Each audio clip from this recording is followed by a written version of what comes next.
Dans cette vidéo, nous allons voir la séquence sur les statistiques. Donc je vous invite à prendre, comme d'habitude, les photocopies que je vous ai données en classe et de remplir ces photocopies au fur et à mesure que nous allons avancer dans cette vidéo. Donc, ici nous allons voir deux choses, la moyenne et la moyenne pondérée. Ce sont deux grandeurs que vous avez l'habitude d'utiliser, notamment avec les bulletins, quand vous calculez votre moyenne de l'année par exemple, ou la moyenne dans une matière. Alors c'est un exemple d'utilisation qu'on peut faire de la moyenne, évidemment, il y en a d'autres. Donc d'abord la moyenne. Alors qu'est-ce qu'une moyenne? Alors la moyenne d'une série de données est égale à la somme des données divisée par l'effectif total. Donc voici un exemple que vous pouvez avoir sur la moyenne. Donc un élève reçoit au premier trimestre 5 notes. Donc je vous mets les notes ici. Donc 12, 8,5, 9,5, 17 et 10,5. Comment calcule-t-on donc cette fameuse moyenne qui a été obtenue au premier trimestre?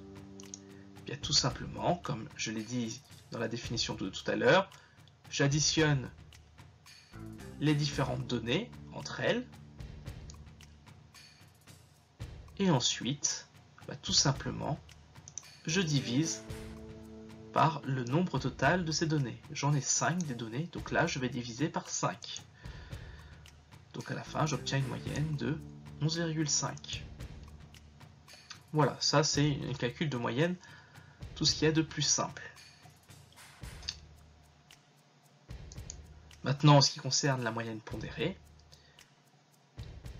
la moyenne pondérée d'une série de valeurs est égale à la somme des produits de chaque valeur par son effectif, le tout divisé par l'effectif total. Alors, ce que j'appelle un effectif, en fait, ça va être aussi ce qu'on peut appeler un coefficient. Alors, un exemple, vous avez l'habitude, quand vous recevez des notes, eh bien, comme ici, vous allez recevoir des notes en mathématiques. Eh bien, ces notes vont avoir des coefficients. Alors, ici, c'est un exemple fictif, mais qu'on pourrait très bien avoir en classe. Donc, pour le devoir maison numéro 1, cet élève a eu 14. Et ce DM a un coefficient 1. Ensuite, il a eu, au devoir surveillé numéro 1, il a eu 14,5. Et ce 14,5, eh bien, il a un coefficient 2. Ça veut dire que dans la moyenne, il va compter 2 fois. Ensuite, on a un devoir maison numéro 2, qui a moins bien marché a priori, car il a eu 9. Et il est aussi coefficienté à 1. Par contre, le DS numéro 2, où il a eu 15, qu'il a très bien réussi, eh bien lui est coefficienté à 3.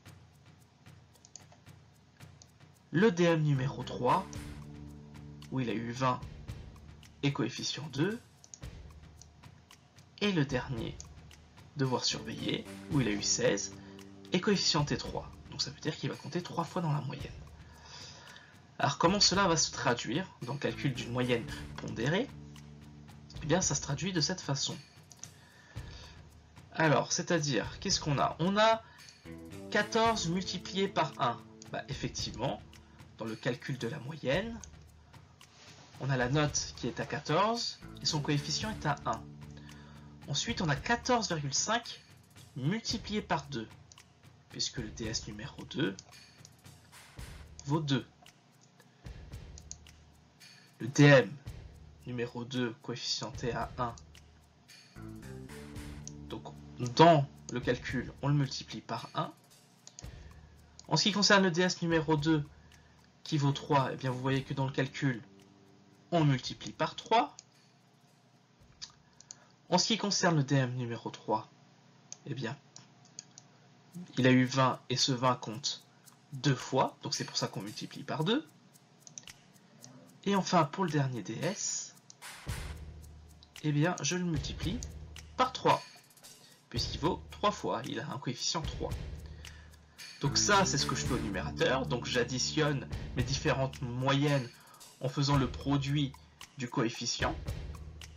donc de la valeur par son effectif, comme on l'a dit dans la définition au-dessus. Et ensuite, au dénominateur, donc je divise par, non pas le nombre de valeurs comme tout à l'heure, mais par la somme de tous mes effectifs. Donc ça fait 1, plus 2, plus 1, plus 3, plus 2, plus 3. Donc ça, on le retrouve ici. Et donc si on fait le calcul, eh bien on trouve environ 15,4. Voilà. Donc vous voyez, cette vidéo était relativement courte, hein. C'est normal, les notions abordées sont très simples. Donc on a vu l'étude de la moyenne et de la moyenne pondérée. Donc la moyenne, vous avez vu que c'est tout simplement la somme des données et on divise par le nombre de données qu'on a.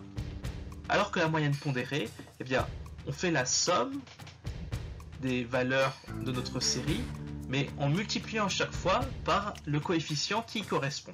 Et ensuite, on divise par le total de la somme des coefficients. Voilà.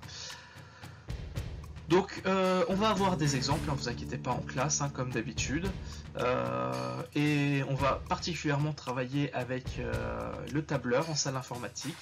Donc vous verrez que très vite, vous allez vous familiariser avec toutes ces notions qui vous sont déjà familières, hein, quelque part, hein, puisque vous les utilisez régulièrement, notamment pour calculer vos moyennes dans les différentes matières.